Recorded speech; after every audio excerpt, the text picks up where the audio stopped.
what are some practical strategies or advice that you can give a business owner that is starting a business and they're looking to either grow or maybe expand their services? Anything you could give them? It's really about the environment. I really think that more so than anything, it's really important to pay attention to what's going on around you. What is your leadership philosophy? And how is a vision, or how important is a vision in relationship to your leadership philosophy?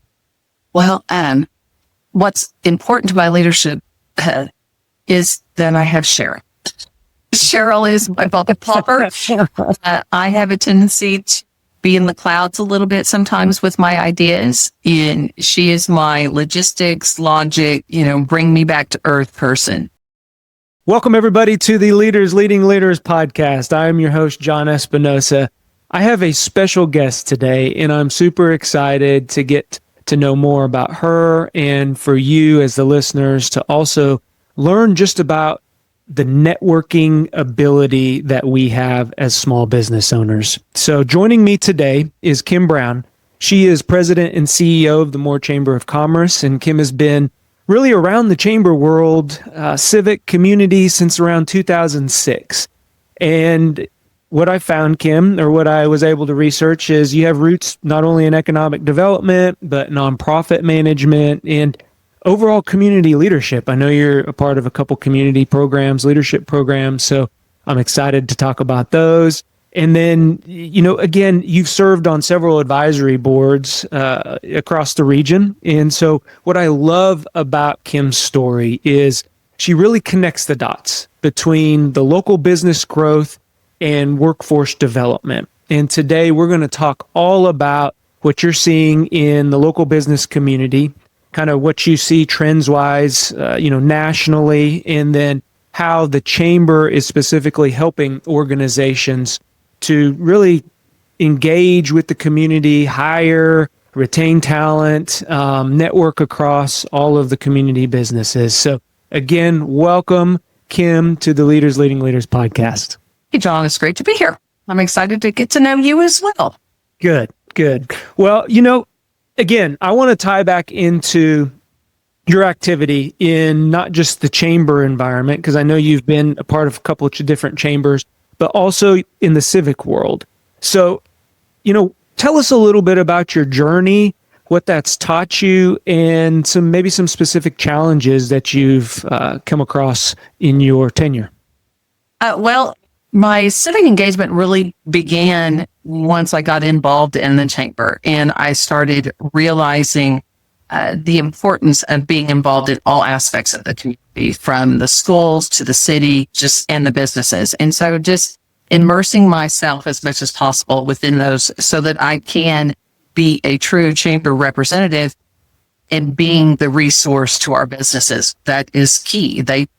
When you open your doors, you're not all ready to research the information, find out where your disposable income market is, what your market is, all of those things. And so that was kind of the catalyst that helped me move into more civic engagement, so I could provide that information and be an additional resource to our businesses.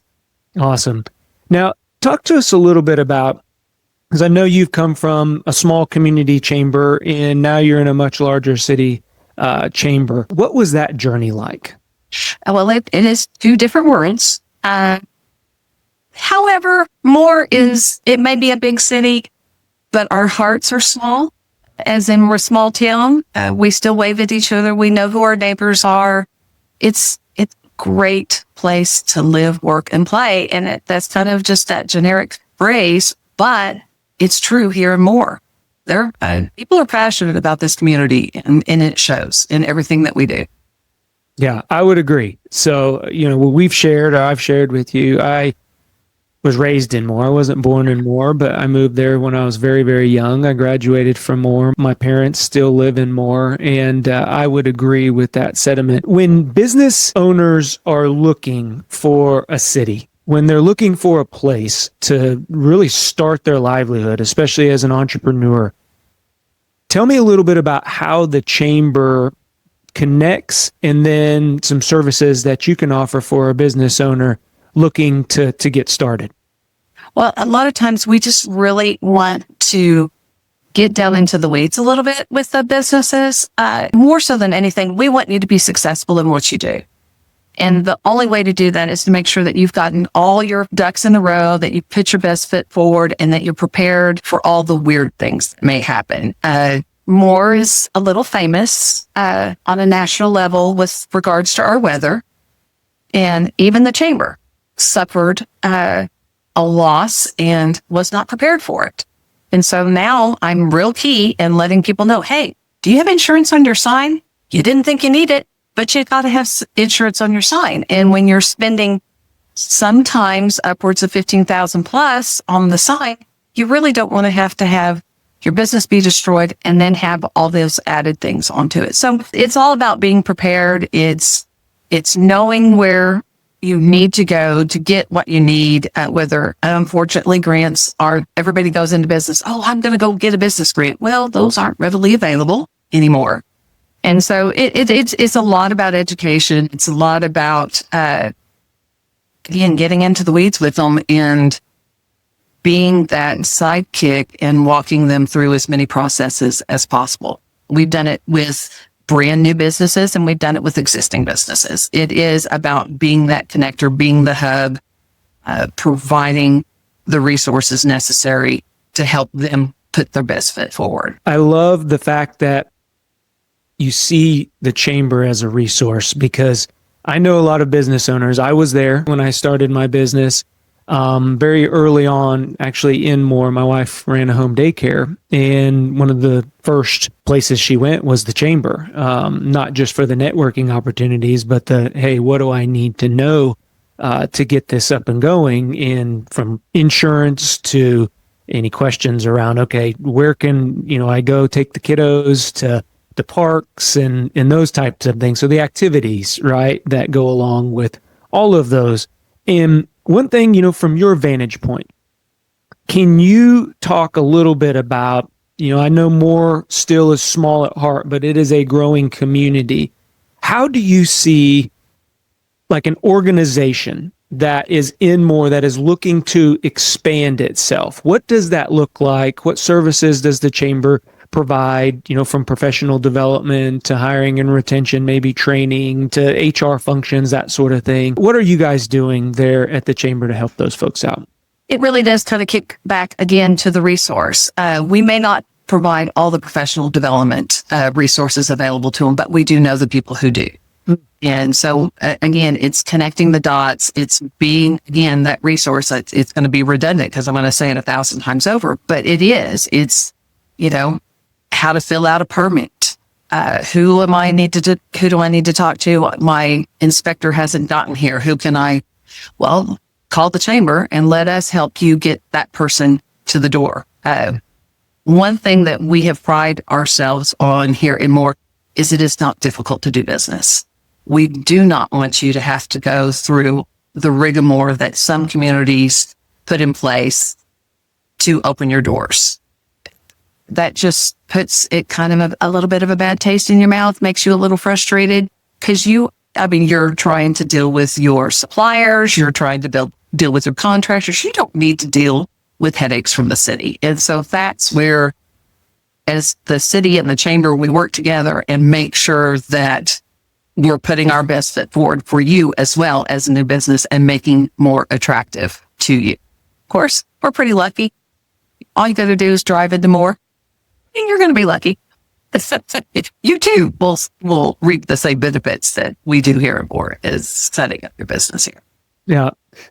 Can you share just maybe a couple of success stories? They can be recent. It can be something from the past of a business, of an organization that's used your services and really grown in Moore. Well, my little heart is passionate about one of our gentlemen that he came in. He had just retired from a municipal job in Kansas and decided to relocate to Moore. His mother happened to be here. And he's like, well, I want to sell smokers. Oh.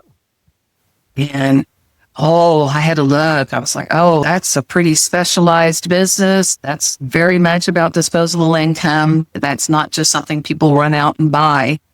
And we had many lengthy conversations and talked it through. He's still in business today. And he's actually very instrumental in helping me with one of our events that we put on, which is barbecue based. And so he's been a great addition to the community. He's very passionate about more. He's still a Kansas guy, but we're flipping him. That's what happens in Oklahoma. We flip you. But he's one of our, it's in my heart. I just love what he's been able to do. And he's had his challenges. He set up his shop in a location that unfortunately got taken out by our underpass expansion that we're doing on 4th Street underneath the railroad. And so he had to relocate. So he's already had the experience of having to relocate and the negotiations of property, and all of that. So I'm going to consider him one of our success stories. Yeah. I love working with him, but that's with everybody, whether they're a member of the chamber or not. I don't really care. I want you to have a successful business, and we'll be there for you. We'll walk right alongside you just to make sure that you are providing for your family and you're providing the succession that you want for maybe passing that business on to your kids or setting your business up to maybe sell to someone. We want you to be successful, whatever way that looks for you. Well said. I love the stories of entrepreneurs who maybe in the second career, it sounds like, of their life, and you're doing something now that you want to do, that you're passionate about, right? And so what a service that you've provided for him. The one thing I want you to talk directly to the listener right now. So a lot of our listeners are entrepreneurs, they're business owners, they have small teams up to, about 500. And one of the things that, I try with the podcast is to give them practical strategies. What are some practical strategies or advice that you can give a business owner that is starting a business and they're looking to either grow or maybe expand their services? Anything you could give them? It's really about the environment. I really think that more so than anything, it's really important to pay attention to what's going on around you. You may feel like at this point that you're at where you need to expand, where you need to maybe create a brick and mortar business, but that's creating overhead. That's creating an expense that maybe you really aren't prepared for. And so I've got to do a little caveat offer here to the side. Please pay yourself. A lot of business owners don't. And that makes it hard for you to get up every morning knowing that you're not walking away with a little bit of a paycheck. And so more so than it, please pay yourselves. But evaluate things deep down and make sure that what you're doing is best for your business and the future of your business. Also, just because, let's use 19th Street as an example, that's where all of our major retailers are. That's national retailers. National retailers come with a larger checkbook than a small business does. And so they can maybe afford those rents a little bit better than we can. And so evaluating that and looking for the right place, and the right place may not be more. And that's okay. More school districts, 120 plus square miles. There's plenty of room to be in more. Sure. And so really in looking at your market, whatever your business model may be, your market's important. And if you are setting up in a place that doesn't target your market, then you're not going to be successful. And so evaluating that there's a lot of evaluation that has to go into expansion. And more so, I want people to pay themselves, and I want them to really dot those I's and cross those T's before they jump off into the deep end. Yeah. Just for success purposes. I find that a lot of business owners, they don't pay themselves, or they're the single point of failure, right? You get into business for this dream of, creating more time freedom. At least that was one of the reasons I got into business. And the reason I got into chamber world, I thought I was only going to work 20 hours a week. It doesn't. It doesn't work like that. No, it doesn't. And we quickly figure out that if we don't allow ourselves to network and pay ourselves and treat it like a business and not a hobby, it's going to pay you like a business and not a hobby. The other thing I find in especially small business owners is between hiring and retaining their employees, there's some unique challenges. And I know in the chamber, I was looking through the website, and you guys have social events. You have there's leadership events. There's the grill stock that you were talking about. Those types of events. How do you see building that community beneficial for businesses that are not just part of the chamber, but businesses within the community itself? Well, I mean, it's not all about networking. It is a lot about the advocating that we do for our businesses. But a business, as they grow and as they bring employees in, putting some buy-in for those employees, one of the many things that business owners, I think, struggle with is that when they hire somebody, they don't have the same passion for their business as they do. Mm-hmm. And so, unfortunately, you're just not always going to get the employee that has the same passion for it and wants to see it grow. They're a lot of times just there for a paycheck or for a resume builder. But if you are creating avenues for them that creates that culture of reinvestment in them, that is very key, especially in the current generations that are coming into the workforce. That's key for them. Personal life is very key to them. And so respecting those things, and it's hard when you're a business owner and you're trying to grow your business. There is no such thing as personal life. If there's a car accident out in front of your building and people can't get in, that is your concern. That's, so leaning into those and understanding, what made you feel good about your jobs and made you make that choice. And so if you create that culture for your employees and your new employees and reinvest in them, you might be surprised to see how they will create that passion alongside you and help and want to see your business grow. And that's kind of the way that we kind of look at things around here. We want people to reinvest in their staff, and a lot of our members are that way. They firmly believe in reinvestment and helping build up future leaders. I 100% agree with everything that you just said. And I think that's important for the listeners to take away. We fill our plates with 100%. Some of our plates are overfilling, and the employee development tends to sometimes take a little bit of a backseat to priorities like revenue and products or manufacturing or the storefront, the brick and mortar, as you mentioned earlier. And what are the things, again, speaking directly to the listener, in your experience with leadership development and advocacy for businesses, what are some of the trends that you see that are working for small business owners that are successful in retaining or hiring employees that they want to stay there? Well, I think it's going to be different in different industries. Like retail is going to be different than insurance, or banking is going to be different than my restaurant next door. So everybody does it a little different. Like our great little restaurant next door, they are very active on social media, and they engage their employees in that as well. And so they're spotlighting them and showcasing them. It's a barbecue restaurant because we don't get enough barbecue here. The thing is, they have a huge feast that is on a massive platter, and they make a production of that on social media every time they do it. And so that employee is getting spotlighted. It's little, it's not a lot. Again, it's a new restaurant. They're growing. So that's the resource that they have to give their employee a little pat on the back. And Banks are different. Banks have a little bit larger of a pool to come from. And so they have the freedom to do those things.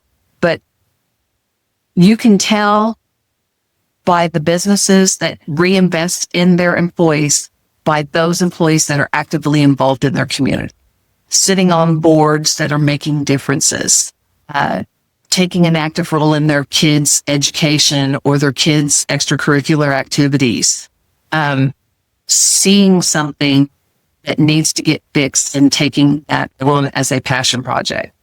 When you see employees doing that, just recently we had a ribbon cutting for a pocket park. Well, that was done by engaging one of our leadership more graduates and a local employee, and they also serve on their PTA. So, that part came to fruition. We celebrated it, and that's all because a business has re-engaged their employee or engaged in their employee, and their employee is taking that engagement, re-engaging it into the community. Sometimes it looks like it's a lot. Some of these boards can be demanding, but again, it's Joe Smith from ABC Supply. That's actually a real company, but from ABC. Yeah. That's representing that company at said board or said event or something along those lines. And so it actually ends up turning into free marketing as well. So you're creating a culture and you're getting free marketing. Horrible thing to have. I love the word culture. I absolutely dig on just creating culture within organizations. And a lot of times, you are exactly right. People will do as we do, and it starts with the business owner. It starts with the leader of that organization on their engagement. And I couldn't agree with you more. When you're giving back, it almost feeds forward, right? Invest time, invest, and it doesn't have to be money. I love the example of a social media where you're highlighting the employee. It costs that business owner absolutely nothing. They got their phone on anyways. They're going to be promoting. Why not bring in your employee and then be able to showcase them? And who knows, somebody might see them and they may become a restaurant owner one day, right? And then, of course, the bank. Yeah, you got some of the larger organizations that are able to give monetary awards or even time off. But I've found just a simple thank you card, old school, handwritten. Hey, thank you for what you. There you go. There you go. I love it. I love it because it lights people up. That smile that you just had when you hand somebody a handwritten note thanking them, in just the fact that you see them, they are part of what you want to create as far as culture wise. It seems like a lot of time, but the repay, the value that you're gaining on the other side is just astronomical. So yeah, I agree. Well, I can point over to a little stack right here on my desk of thank you notes that I have recently received, handwritten, and they're still sitting on my desk because it touches a little deeper when you take the time. I mean, I'm going to have to just confess, my handwriting is atrocious. And so I'm not a big fan of handwritten notes because of it. I have to also give credit to our former CEO who we lost, but she was huge on thank you notes. In fact, I still have her thank you notes tucked away because it does. We send out thank you notes to every single person that joins the chamber, and we've had people post those thank you notes on social media. Our board members will send out personal thank you notes. We do it with Leadership Oklahoma. It's important. It's important to let people know that you appreciate the time that they've invested in watching and helping you succeed. 2 minutes can last a lifetime. You're right. So it's an excellent transition. You just mentioned Leadership Oklahoma, and I know you're part of that group, that cadre this go around. And I also know that you have a program in Moore called Leadership Moore, correct? Can you tell us a little bit about that, how they came to be with the Leadership Moore, and then what your experience currently is with the Leadership Oklahoma program? Leadership Moore started in 1997. It was a collaboration between the city and the chamber. And in fact, there's at least 3 people from that original class that are still extremely active in the community. And that's the gist of Leadership More. We want these people to grow in their knowledge of More and the surrounding area and the businesses and the industries that affect our community, i.e. Tinker Air Force Base. It's the largest employer in the state of Oklahoma. It's important to know what's going on now and support their efforts. And so that's kind of what we do with our Leadership More program. We're also creating the network of individuals that our local nonprofits could potentially choose from for board members. And they get exposed to them through Leadership More. So they also find those passions as well. We have some fun. We just played a bunch of pickleball and bowl, but it's team building. So it's a relationship opportunity. I don't play laser tag. I'm just anyway, but it's a great program. It's evolved over the years. We have alumni come back and ask if they can go back through because they, were doing something different that they didn't get to do. Tinker Air Force Space is one of those that's kind of new to the program. But every time we go out to Tinker Air Force Base, their minds just are blown. It's kind of always been that if you're not related to somebody in the military or not at all involved, that's a very big eye opener of the impact of 64,000 employees. No, it's 24. We're 64,000, 24,000 employees. And I mean, that's huge. And that's civilian, that's active, that's reservist. And so, did you know we have a Navy on Tinker Air Force Base? I did not. Yeah, see. So there's a lot to learn. And that's kind of what we do with Leadership More, Leadership Oklahoma. I can't even tell you how phenomenal that program is. Our class is 46 people from all over the state of Oklahoma. So I'm getting to meet and engage with people that I may have never gotten to engage with because maybe their network is different than the network that I'm in. And there's not a person in this class. We've only had 2 sessions. There's not a person in this class that I wouldn't stop what I'm doing right now to go help them do whatever it is they need. It's just amazing how quick the relationships have developed and the exposure that we're getting to different aspects of Oklahoma. I pride myself on being pretty Oklahoma knowledgeable. I'm not. That was an eye-opener at Fort Sill this past weekend. I'd never been on Fort Sill.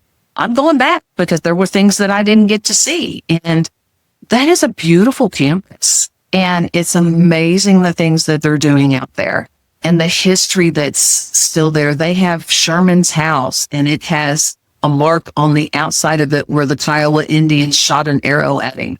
Yeah. It's still there. They're doing everything in their power to preserve that one little mark. Mm-hmm. And it's just things like that. And again, it's our military. I'm a wife of a veteran, the daughter, granddaughter, great-granddaughter.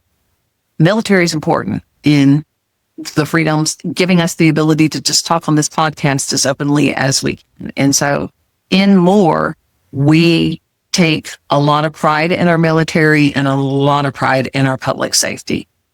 And so but anyway, I'm circling back to More. Leadership Oklahoma, it's a great opportunity. If anybody is interested in applying for it, you should do it. It's a process, but it's well worth the time invested. So talk to us about that investment, right? Because time's our most precious resource. And we fill our plates again. We move food around sometimes, right? Just to make time for things. But talk about that investment, personally, both personally and professionally. You talked about the networking opportunities. You talked about just the fact that you're getting to know things better that you thought you once knew. Right. And I think that's important for listeners to understand, especially if they've gotten to, a point in their business or their company where they're comfortable. Right. that's where I find that a lot of businesses begin to start to plateau, and then employee engagement goes down. We get comfortable, right? We're not trying to establish anymore. We've established the business and now we're just maintaining. We're not really growing. From a leadership perspective, how do you see that either as a positive or negative? It is a mix of both. I think what ends up happening is we just get lost in the shuffle. We're so busy moving this piece of paper to that piece of paper, and we're adding to that piece of paper because, something else got in the way. Best laid plans, I hate that expression because there is no such thing. In the world, we have to be able to pivot. And that's really what this is. It's causing me to pivot and focus on my personal development as well as my professional development. But again, I get the opportunity to showcase more to people that they know where more is. Everybody knows where more is. Like to go to more because they're scared of it because they think that something's going to come from the sky. By the way, we have not been hit since 2015. I'm just going to put that out there. But, so it gives me an opportunity to showcase our community and the great things that we're doing. We just recently heard from a community that was telling us a little bit about what they've been doing. I got to lean into one of my classmates and go, we're doing it. We've been doing it for years. Good. And it wasn't to downplay the efforts that they've put forth because they're doing amazing things. Sure. It's just another opportunity for us to say, hey, we're pretty awesome and more. Yeah, validation, right? That's a big deal. Yeah, sure. And that too is another opportunity for business owners that maybe aren't, in like my world, participating in leadership more. That gives them an opportunity to be exposed to different industries, maybe that they get tunnel vision and they focus on just what they're doing in the industries that are affecting them instead of realizing that everything is a chain reaction. Everything is connected one way or another. Oklahoma is the epitome of the 7 degrees of cut and bake it.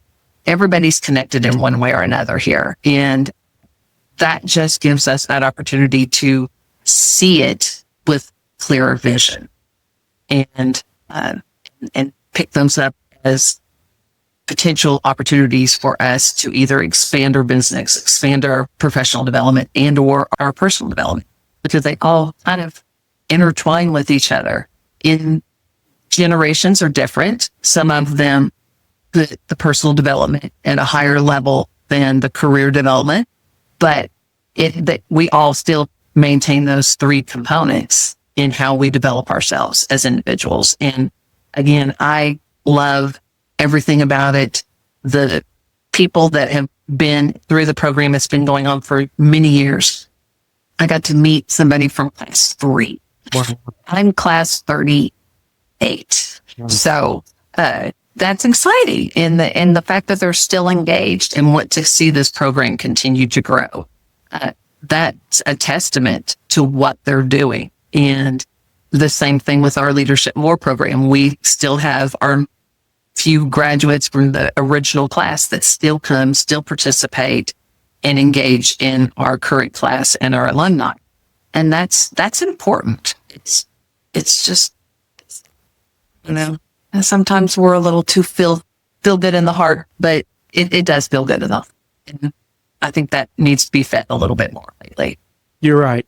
I think one thing, when you use the feel good at the heart, I had a conversation today with a colleague and we were talking about, we were going through a shutdown. It's a very emotional time and people, they don't know what's next. And it's that uncertainty that sometimes can create a lot of anxiety, a lot of stress in the unknown. And he used those words. He goes, but I have faith. I have faith that things will work out. And sometimes that's all we have as humans, as business owners, as leaders in our communities. I think that's one of the traits of leadership is we don't know what's going to happen. I had a great mentor once tell me that leadership was like a puzzle, a jigsaw puzzle. and somebody comes into your office, into your desk, and pours 1,000-piece jigsaw puzzle on your desk in the morning, and then they take away the picture, and it's your job to put together that jigsaw puzzle. Then at the end of the day, they come and they sweep it in the trash can, and the next day somebody gives you a new jigsaw puzzle. And that is leadership. It's navigating through the unknown. We don't know. We know where the edges are. Those are the pieces, right? But outside of that, we don't know what that picture looks like, and we have to navigate through that. So that is a perfect example. It really is. Because you had, like I said, best laid plans. You have the plan for the day, and then somebody comes and dumps a puzzle on your desk and takes a picture away from you on a regular. And sometimes it's every 15 minutes. It's not at the beginning of the day, then the end of the day. It's, all throughout. But being able to pivot, I would love to say that everybody does it with a smile on their face. Not always. But in the end, did you do something right? That's what's important. Did it touch you where it needed to touch you, whether it be professionally, emotionally, whatever, just as simple as I had a little lady call yesterday. She was coming in from Anadarko and she wanted a map of more. Well, people don't really ask for maps much anymore.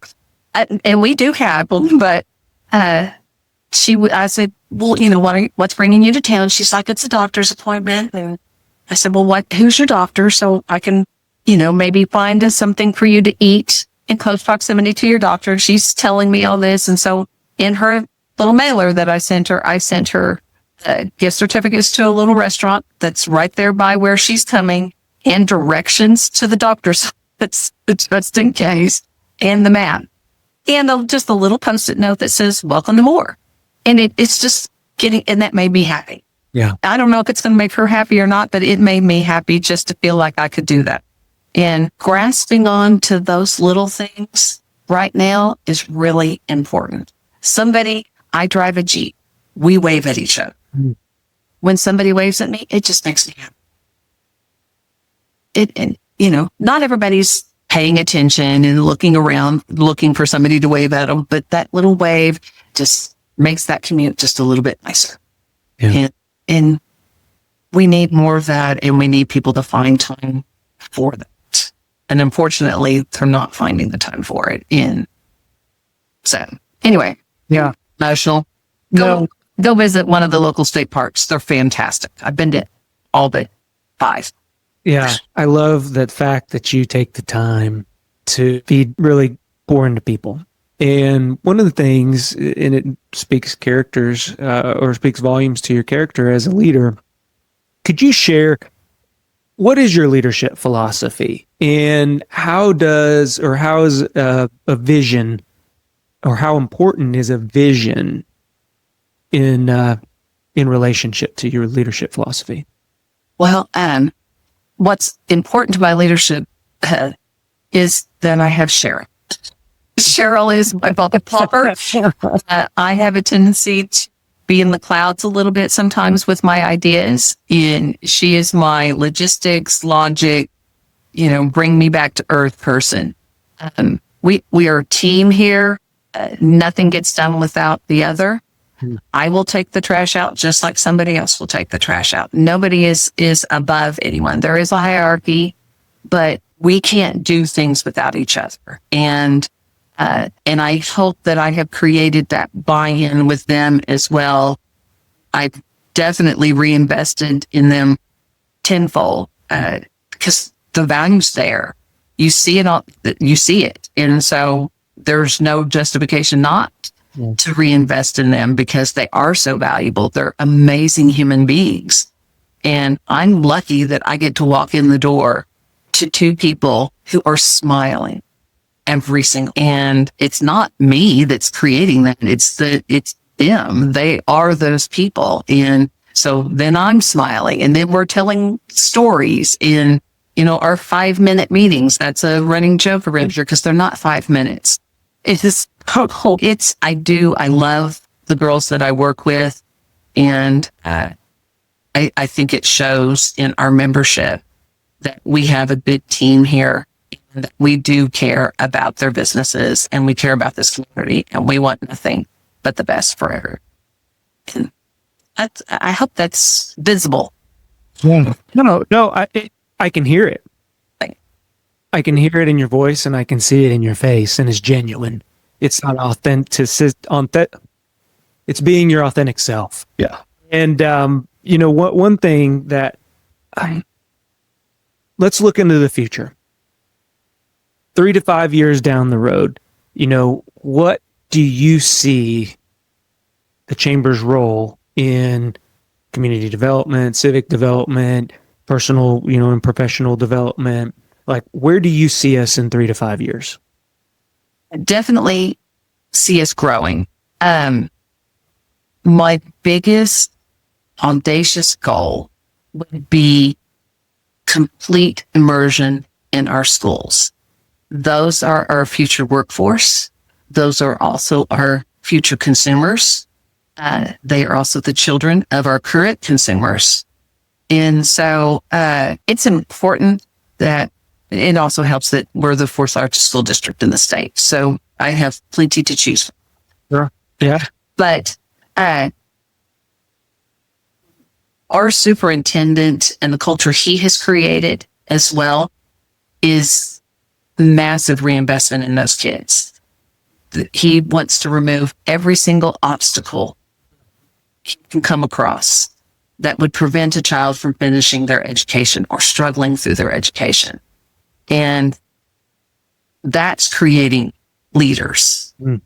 And so I want to capture those leaders, and I don't want those leaders to leave more. They can leave for a little while to go to college if that's where they choose, or career tech if they choose that path, or if they want to go straight career, then let them just choose to do it more. Yeah. This is the town that's reinvested in them. Let's get them to reinvest in it. And that's my big goal, because again, they are the future workforce. We will be starting a leadership program in 26-27 school year for kids. Awesome. And so we're going to focus on the juniors. And again, that's just reinvesting in them, giving them the buy-in to that this community is awesome. I didn't know that Moore did this, or I didn't know that this was in Tinker Air Force Base or at FAA. FAA's so intriguing. I love that place. And so it's just getting an opportunity to immerse them in that. And again, that's putting my businesses in front of that future workforce and giving them the opportunity to recruit. Yeah. I love forecasting that vision and hearing others, like where they see themselves, and bringing in the next generation of leaders and consumers. I think is an important part of not only the business strategy of Moore, but our business strategy of life. And, I can remember growing up in Moore, the things that I was able to do just from the community base, and my mom being a teacher within the school system, right, for, 25 plus years, it gave me opportunities, and I fell into education. I always tell people I fell into my degree program. I wanted to go to medical school and be a doctor. That didn't work out, but I just so happened to get a degree in education. And it was one of my passions. Did I forecast myself ever, leaving Moore? Now that I live in another community just right on the outskirts of Moore, but I still tap into all of the resources, the businesses in Moore. I have friends that grow up in Moore. My parents are in Moore. And you're right. It's the ground root effort that connect us back to those memories and those experiences, whether it's in secondary education or a local community college or a work, kind of place environment that I know is coming into a lot of the schools now. So how are we preparing our future generation to be the leaders of the organizations that we're going to buy from, that, are going to stand the test of time? I love it. I love it, Kim.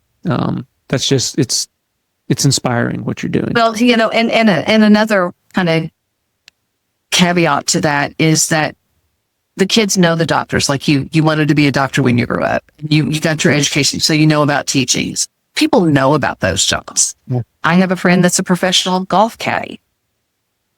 Did people know that that's an option? Okay, so that's the kinds of things that we want to really give the kids opportunities to know, is that, oh, I don't want to be an accountant. I like numbers, but I don't want to be an accountant. Well, guess what? There's so many different opportunities that fall under the accounting umbrella that you probably didn't even take into effect. And so we're working really closely with our internship program through our schools so that we can engage and connect those kids. We had a kid ask, he wants to be a railroad engineer. Wow. Oh, okay. Well, unfortunately, you cannot go onto a railroad site if you're under the age of 18. Unfortunately, you got to go to the railroad museum. That was the gist of his exposure. Sad to say, but there's laws, there's rules. Yeah. And so, but it's great to see these kids have those opportunities to see the different aspects and kind of understand that not everybody is going to own a business. Yep.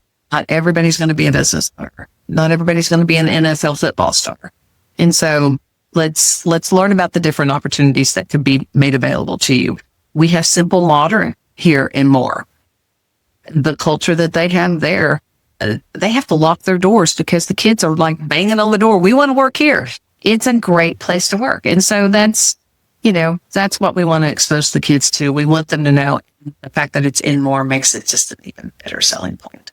I would 100% agree with you. And it sounds like the chamber is preparing the future generation to be whatever they want to be. In the end, that's what leadership is, helping others get to where they're going. And that's our mantra here on the podcast. And so, Kim, it's been a pleasure talking with you. Our time, it always goes by faster than what it seems, because we could talk about, it sounds like you're ingrained in that leadership culture. You're part of the community. And when you get, that energy that you're bringing to your job, it's infectious. And so thank you. I want to say thank you for everything, that you're doing there for the community. And just one last thing. So let's close with some practical advice. If there's one thing that you could tell the listeners, tell a business, tell, an entrepreneur out there looking to get into a business, what's the best piece of advice you could give them? It's not going to sound very nice. Give it to them.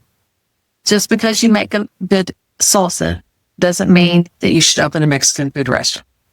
And so it's just because you're passionate about something, sometimes making that your job will take that passion away, and it's not worth it. And so, people just need to take a breath and look forward, and it will come. God does amazing things. And so we've been very blessed in the state of Oklahoma. We are stubborn as all get up, and we will not let anything put us down. And so I love it, and it's ingrained in all of us. If you've lived here longer than 1 year, you are officially an Oklahoman because you're stubborn like the rest of us. I agree with you. Even the people who visit here, right, just for a short amount of time, they see it. They see that resiliency. Oklahoma strong, right? We always hear that when there's any type of, really disaster that's across the state. We are resilient as a community and as a state. So, Kim, thank you very much. Where can people go to find out more information on the chamber? Where can people go to find out more information about yourself? I appreciate that. So morechamber.com is our website. Okay. All the information regarding becoming a member is on that website. And then we have a lot of other trickle stuff to let you know about the things that we do. If you want to know one-on-one, pick us a phone call. We'll gladly meet you for coffee somewhere. We got a great little coffee shop around the corner here, locally owned by a woman veteran. And we also have social media. We have our Facebook, our Instagram, More Chamber. We have More Chamber WIN, which is our Women's Impact Network. We also have our Chamber Foundation, and we have our Grill Stock. So you can learn all about Grill Stock via our Facebook, and we have grillstockok.com. Awesome. plenty of ways to get a hold of us. Well, and I would encourage everybody out there who is interested, even if they're not in Moore or, outside of the local area, because we're nationwide, we're worldwide, tap into your local chamber. Find somebody in your local community that you can connect with. You've heard all of the advantages here today, and our network is our net worth. And, one of the things that is part of our Go Be Great community that's very important is we're stronger together. So, Kim, thank you for the conversation today. I really appreciate it. I look forward to getting to know you more. And for everybody out there, I believe in you. Go be great. We'll talk to you on the next episode. Bye-bye.